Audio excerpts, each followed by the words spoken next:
ಓಂ ನಮೋ ನಾರಾಯಣ. ಓಂ ನಮೋ ನಾರಾಯಣ. ಓಂ ನಮೋ ನಾರಾಯಣ. ನಮಸ್ಕಾರ. ನಾನು ಈಗ ನಿಮ್ಗೊಂದು ಸುದ್ದಿ ಹೇಳಕ್ಕೆ ಬಂದಿದ್ದೀನಿ. ಏನಪ್ಪ ಸುದ್ದಿ ಅಂದರೆ, ನಮ್ಮ ರಾಜ್ಯದ ಸಿ ಎಂ ಸಿದ್ದರಾಮಯ್ಯನವರು ರಾಜೀನಾಮೆ ಕೊಟ್ಟು ತುಂಬ ಔದಾರ್ಯ ಮೆರೆದರಂತೆ. ಎಲ್ಲ ಹೇಳೋದು ಪತ್ರಕರ್ತರುಗಳು ತ್ಯಾಗ ಮಾಡಿದ್ರಂತೆ. ಏನು ತ್ಯಾಗ?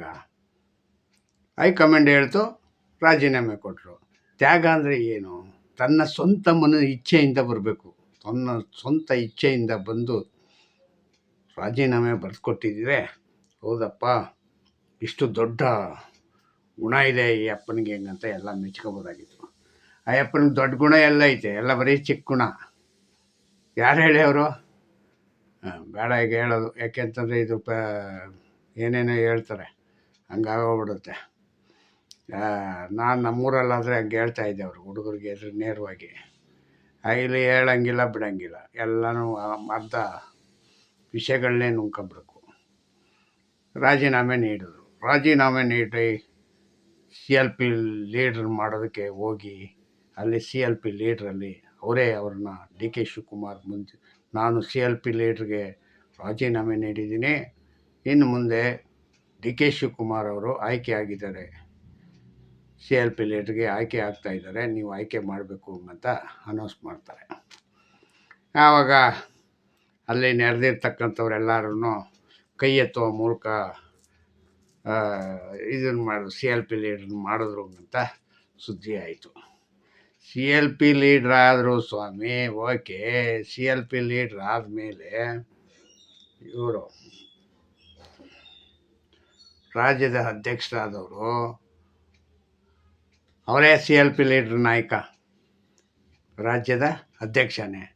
ಅದಕ್ಕೆ ಯಾಕೆ ರಾಜೀನಾಮೆ ಕೊಡಲಿಲ್ಲ ಇವರು, ಡಿ ಕೆ ಶಿವಕುಮಾರ್ ಅವರು? ಅದಕ್ಕೆ ರಾಜೀನಾಮೆ ಕೊಡಬೇಕಾಗಿತ್ತಲ್ವಾ? ಉಪಮುಖ್ಯಮಂತ್ರಿಗಂತೂ ಕೊಡೋಂಗೇ ಇಲ್ಲ ಬಿಡಿ, ರಾಜೀನಾಮೆ ಕೊಡೋಂಗೇ ಇಲ್ಲ. ಯಾಕೆಂದರೆ ಸಿದ್ದರಾಮಯ್ಯನವ್ರು ಹೇಳಿದ್ರೆ ಅವ್ರ ಮುಖ್ಯಮಂತ್ರಿ ಸ್ಥಾನ ವಜಾ ಆಗೋಗುತ್ತೆ.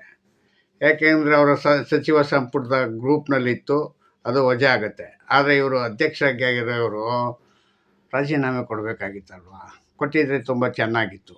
ಆವಾಗ ಮತ್ತೆ ಅದಕ್ಕೆ ಯಾರನ್ನ ಆಯ್ಕೆ ಮಾಡ್ತಾರೆ, ಏನು ಎತ್ತ ಅಂತ ಎಲ್ಲ ಸುದ್ದಿಗೋಷ್ಠಿಗಳು ನಡೆಯೋದು.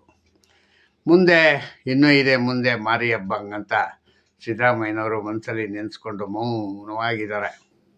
ಹೆಂಗೆ ಮೌನ ಅಂದರೆ, ಏನೋ ನನಗೇನು ಗೊತ್ತೇ ಇಲ್ಲ, ನಾನು ಮುಂದೆ ನಿಮ್ಗೆ ಕೊಡೋ ಜಾಗದಲ್ಲಿ ಕೊಡೋ ಟೈಮಲ್ಲಿ ಕೊಡ್ತೀನಿ ಹಿಂಗಂತ ಅಂದ್ಕೊಂಡವ್ರೆ ಅಂತ ನಾನು ಅಂದ್ಕೊಂಡಿದ್ದೀನಿ.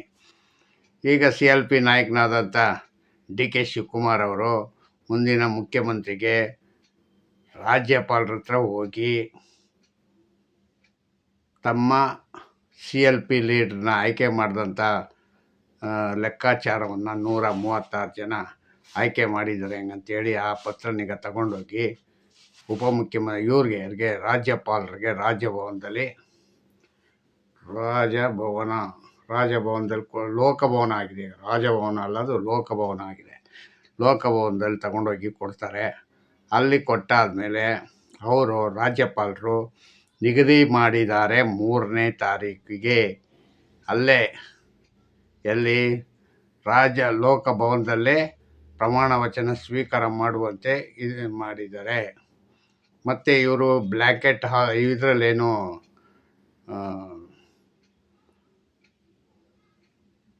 ವಿಧಾನಸೌಧದ ಮುಂದೆನೇ ಮಾಡೋಣ ಹಂಗಂತ ಎಲ್ಲ ಅರೇಂಜ್ ಮಾಡಿದರು. ಆದರೆ ಅದು ಕ್ಯಾನ್ಸಲ್ ಆಗುವ ಮಟ್ಟದಲ್ಲಿದೆ. ಒಂದು ಮಳೆ ಬರುವ ಕಾರಣದಿಂದ ಅದನ್ನೀಗ ಕ್ಯಾನ್ಸಲ್ ಮಾಡಿ ಒಂದೇ ಸಾರಿ ಲೋಕಭವನದಲ್ಲೇ ಮಾಡೋಣ, ಗ್ಲಾಸ್ ಹೌಸಲ್ಲಿ ಹಿಂಗಂತ ತೀರ್ಮಾನ ಮಾಡೋರು ಹೆಂಗಂತ ಹೇಳ್ತಾ ಇದ್ದಾರೆ. ಅದು ಎಷ್ಟರ ಮಟ್ಟಿಗೆ ಸರಿ, ಎಷ್ಟರ ಮಟ್ಟಿಗೆ ಸುಳ್ಳು ಅಂತ ಗೊತ್ತಿಲ್ಲ, ಅರ್ಥ ಆಯ್ತಾ? ಆದರೆ ಲೋಕಭವನದಲ್ಲಿ ಮಾಡೋದ್ರಿಂದ ಇವ್ರಿಗೆ ಡಿ ಕೆ ಶಿವಕುಮಾರ್ಗೆ ಪ್ರಚಾರ ಕಮ್ಮಿ ಆಗೋಯ್ತು. ಇಲ್ಲೇನಾದ್ರು ಮಾಡಿದರೆ ಅವ್ರವ್ರನ್ನೆಲ್ಲ ಕರೆಸಿ ಧಾಮ್ ಧೂಮನ್ನು ಮಾಡ್ಬೋದಾಗಿತ್ತು.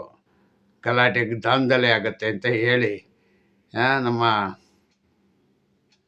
ಸ್ವಾಮೀಜಿಯವರು ತುಂಬ ಯೋಚನೆ ಮಾಡಿ ಒಳ್ಳೆಯದನ್ನೇ ಯೋಚನೆ ಮಾಡಿದ್ದಾರೆ. ಮುಂದೆ ಏನಾದ್ರೂ ಅನಾಹುತ ಆಗ್ಬೋದು, ಬೇಡ ಹಂಗಂತೇಳಿ ಎಷ್ಟಕ್ಕೆ ಅತಿಗೆ ಮಿತಿ ಇರಲಿ ಹಿಂಗಂತೇಳಿ ಕಳಿಸಿದ್ದಾರೆ.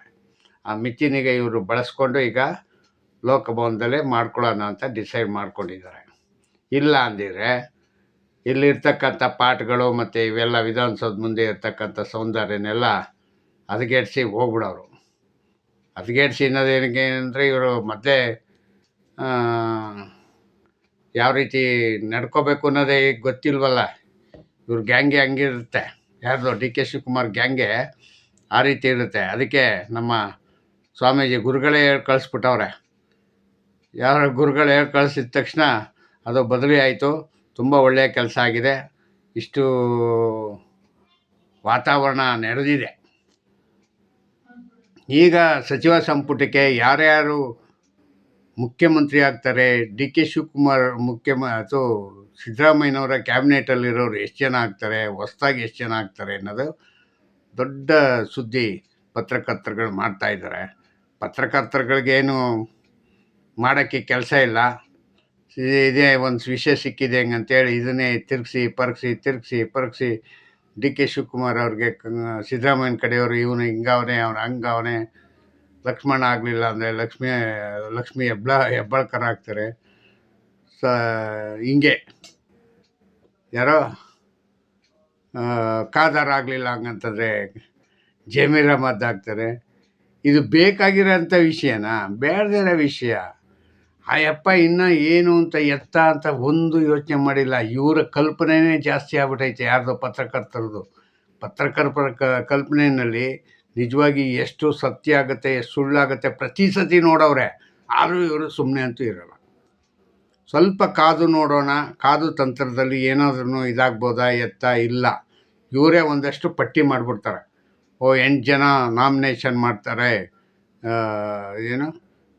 ಸ್ವೀಕಾರ ಮಾಡ್ತಾರೆ ಹೆಂಗಂತ ಹೇಳ್ತಾರೆ. ಇಲ್ಲ ಒಬ್ಬರೇ ಆಗ್ತಾರೆ, ಡಿ ಕೆ ಶಿವಕುಮಾರೇ ಸ್ವೀಕಾರ ಒಬ್ಬರು ಮಾಡ್ತಾರೆ. ಇಲ್ಲ 33 ಜನನೂ ಒಟ್ಟಿಗೆ ಆಗೋಯ್ತಾರೆ. ಇದು ಬೇಕಾಗಿರೋಂಥ ವಿಷಯ ಏನ್ರಿ? ಅಲ್ಲ ರೀ, ಅವ್ರಿಗೆ ಬಿಡಿ. ಯಾರಿಗೆ? ಮುಖ್ಯಮಂತ್ರಿಗೆ.